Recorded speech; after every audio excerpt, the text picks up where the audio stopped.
Pada video kali ini, saya akan menjelaskan mengenai sejarah perkembangan komputer dan juga sistem komputer.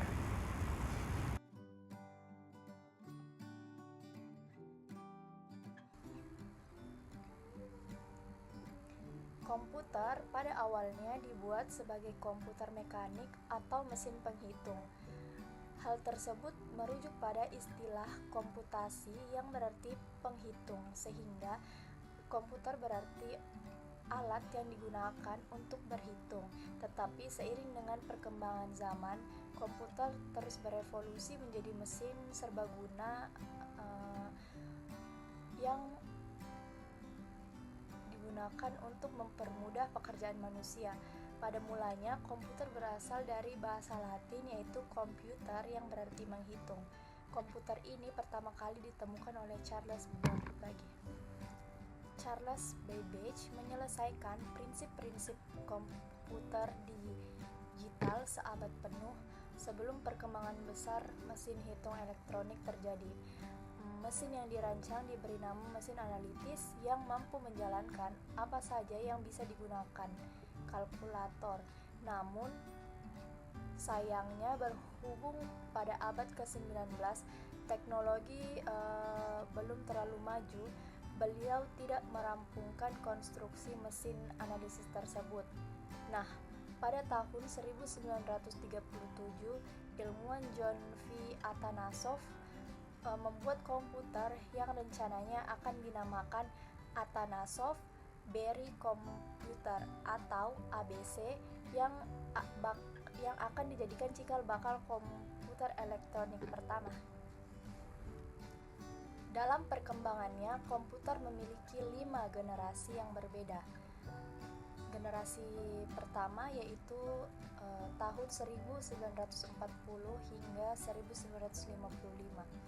Komputer generasi pertama yaitu UNIVAC dan ENIAC yang menggunakan 18.000 tabung vakum dengan ukuran 1.800 kaki dan memiliki berat mencapai sekitar 30 ton. Selain itu, pengoperasian komputer ini sangat sulit serta biaya yang diperlukan itu berkisar 1 juta US dollar.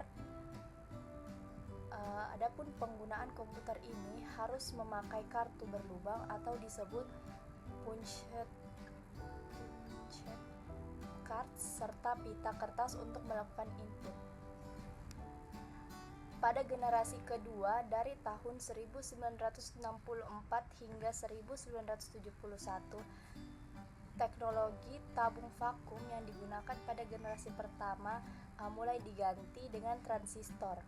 Keunggulan komputer generasi kedua ini dinilai jauh lebih efisien dibanding tabung vakum dengan bentuk yang lebih kecil serta hemat energi. Selain itu, biaya pembuatan komputer ini pun jauh lebih terjangkau dibandingkan komputer generasi pertama. Pada periode ini, bahasa pemrograman mulai diperkenalkan pada komputer generasi pertama menggunakan bahasa mesin, sedangkan generasi kedua menggunakan bahasa assembly dan bahasa simbolik. Komputer generasi kedua ini banyak digunakan di beberapa instansi seperti universitas, perusahaan, hingga pemerintahan. Pada generasi kedua, komputer ini teknologi penyimpanannya, memorinya sudah berubah dari drum magnetik menjadi teknologi magnetik. Tahun 1965 hingga 1971, generasi komputer ketiga dimulai dengan menggunakan Integrated Circuit atau ICS yang digunakan sebagai komponen dasar komputer, bukan lagi menggunakan transistor. Komputer generasi ini merupakan cikal bakal komputer yang menggunakan keyboard dan monitor. dengan tampilan sistem operasi yang dapat membuat operator berinteraksi. Komputer generasi ketiga ini 10 kali lebih cepat dibandingkan generasi pertama. Komputer ini sudah menggunakan tampilan visual dan dapat mengeluarkan suara.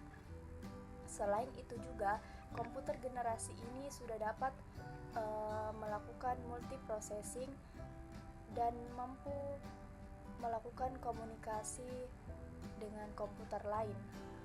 Komputer ini juga lebih murah dan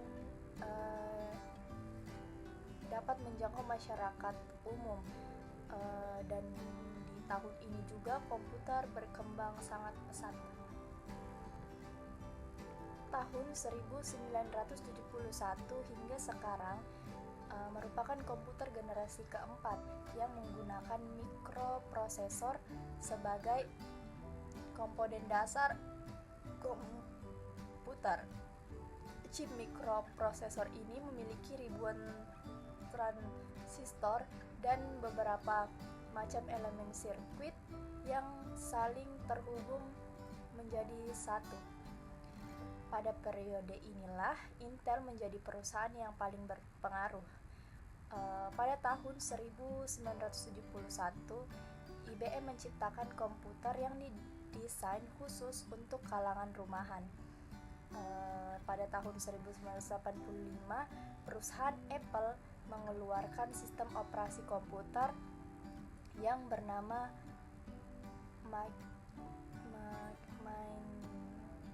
Macintosh. Pada generasi keempat ini, cikal bakal komputer jinjing atau disebut sebagai laptop. Sedangkan komputer generasi 5 masih di dalam tahap pembangunan, di mana generasi ini memiliki kemampuan mendengar, berbicara, dan melihat. Tentunya generasi komputer ini sangat canggih. Komputer ini mempunyai teknologi yang dibuat dengan kecerdasan buatan atau yang disebut artificial intelligence.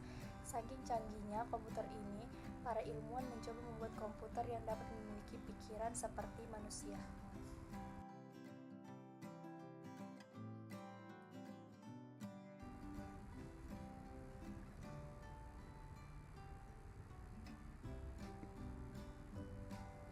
Terdapat 3 komponen utama dalam sistem komputer, diantaranya hardware, software, dan brainware. Ketiganya saling bergantung dan saling mendukung satu sama lain. Seperti hardware tidak dapat berinteraksi dengan software tanpa bantuan brainware. Begitu pula software tidak dapat berinteraksi dengan brainware tanpa bantuan hardware. Mari kita bahas satu persatu. Yang pertama, hardware atau biasa juga disebut perangkat keras maupun perangkat elektronik yang ada pada komputer yang dapat kita lihat dengan kasat mata dan dapat kita raba secara fisik, seperti monitor, mouse, keyboard, CPU, dan lain-lain. Yang kedua itu software atau perangkat lunak,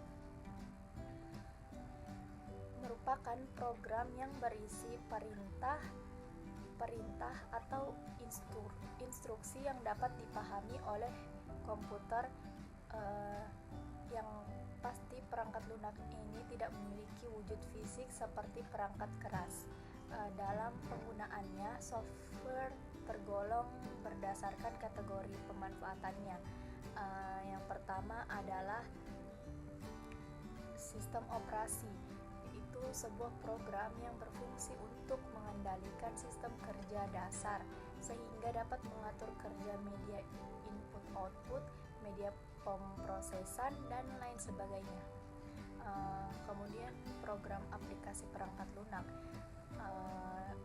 yaitu perangkat lunak yang secara khusus dirancang untuk kebutuhan tertentu, misalnya program pengolahan angka seperti Microsoft Excel, pengolahan kata seperti Microsoft Word, atau aplikasi web browser, contohnya Google Chrome, defragmenter, atau antivirus.